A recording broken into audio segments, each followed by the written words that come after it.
Parmi les signes annonciateurs du phénomène des changements climatiques figurent en bonne place l'abondance et le déficit de la pluviométrie, la baisse des rendements et la pauvreté entre autres. Nous sommes réunis avec les femmes de Kambo pour parler un peu de changement climatique et naturellement de justice climatique. Et comme nous avons pu le dire tout à l'heure, le changement climatique, en termes simples, c'est effectivement l'ensemble des actions qui ont pu mener aujourd'hui à un déséquilibre dans l'environnement et que nous vivons, n'est-ce pas, dans la société. Les conséquences fâcheuses qui en découlent interpellent la conscience individuelle et collective pour s'adapter. Les femmes de l'IFDEC, appuyées par Femnet, s'engagent dans le combat pour une journée d'action. Le changement climatique bi nag ñëw gën a compliqué situation wu jigéen ñi ndax am na ñu ko fi wax léegi justice climatique réew yi dinañ koy ñaan réew yi nga xam ne ñoo féete Afrique dinañu wax ne il faut beaucoup plus de justice ci mesures yi ñuy jël pour régler problème mu climat bi ndax amoon na fi ay engagement dem nañu plusieurs fois ay COP conférence des parties ba ci Paris boobu moo gën a siiw accord de Paris yi pays développés yi engagé wu woon ne dinañu joxe xaalis bu bari foog naa ay 100 millions de dollars la woon wala milliards de dollars mais ba léegi foog naa gisaguñu dara lu dugg. coppite alam bi nag dafa nekk loo xam ne nii tiituñu ko woon am nay jamono ñu ne dañuy déforester forêt classée de Mbao ku tiitul doogor bu boobaa na ku nekk jënd sa minaanu càngaay xam ne sa dee taxaw na ndax dañu ne lan mooy coppite alam bi ñu ne saxaar yi nuy taal mu naaw dem tag sa kaw def fa benn niir ñu ne lan mooy coppite alam bi ñu ne mooy oto yi nga xam ne buy daw dafay génn saxaar soosu dañuy dem ba sa kaw mu nekk fa sama liyen naa toj na ko nee na day tax taw day ñëw te warul a ñëw wala taw war a jeex te jeexul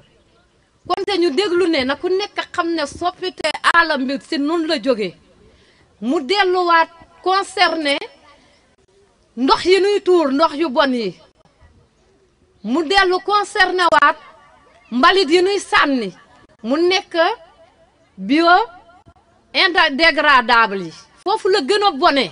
mu nekk këwsu gi nga xam ne su wàccee si suuf si yàq na toolu béykat yi yàq na lu béykat yi waroon a liggéey muy ñi ko war a liggéey ak ñi ko war a liggéey dans le futur bu nu demee nag ba ëllëg te xale yi mënuñu béy ma amatuñu suufu ñu béyee ndax lay taay gi kallal taay gàncax reenu gàncax gi dootu si dem konte nañu gis ne loolu coppite alam boobu nun noo ko mën a xeex. Dans un exposé accrocheur, clair et sensibilisant sur les méfaits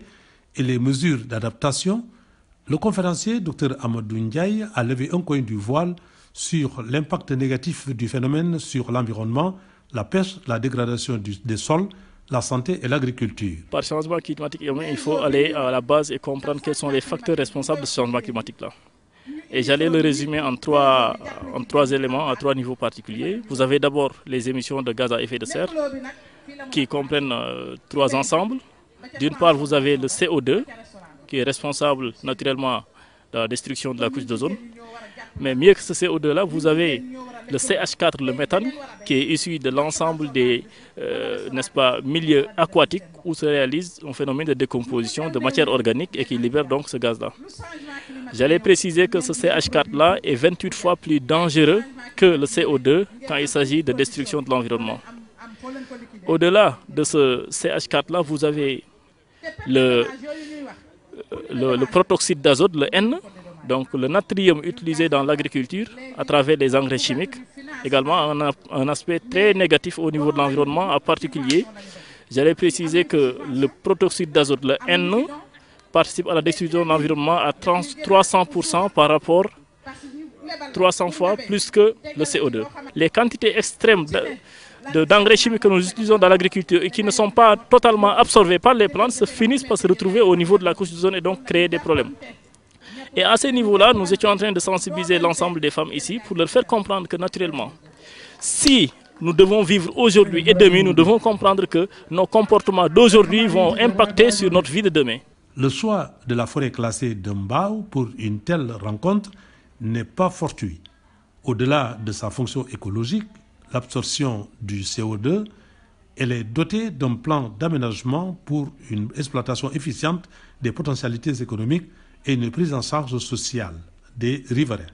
Le colonel Moussa Fall, père du plan d'aménagement. Plantation yu njëkk a am fii ba ñuy waa Japon di maye bâtiment bi